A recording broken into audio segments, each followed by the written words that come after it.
শুভ দুপুর বন্ধুরা, তোমাকে কি অবস্থা? তোমরা সবাই কিরাম আছো? এই যে আজকের দুপুরবেলা চলে এলাম আমাকে বিলির দিকে। এই সামনে যে এটা দেখতে পাচ্তেছে এটা হলো আমাকে বিলির খাল। আর দুপুরবেলার পরিবেশটা কীরকম তোমরা নিজের সাইতে দেখতে পাচ্তেছো।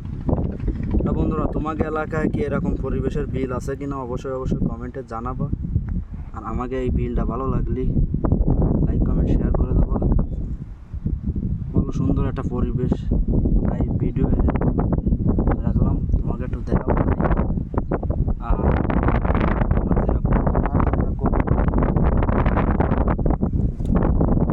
সব মিলে মোটামুটি ভালো একটা পরিবেশ, সেই জন্য ভিডিও রাখলাম। যেরকম রোদ সেরকম বাতাস। আর ওই যে দূরে দেখতে পাচ্ছ অবদার মতো, ওটা অবদা না, ওটা আমাকে বিলির মাঝখান দিয়ে রেল লাইন গেছে বেনাপোল টু মোংলা। তা মেলা কথা পাখি ফেলালাম, ভিডিওটা জানাই যাবা। দেখা হবে পরবর্তী কোনো ভিডিও নিয়ে। Tata, bye bye.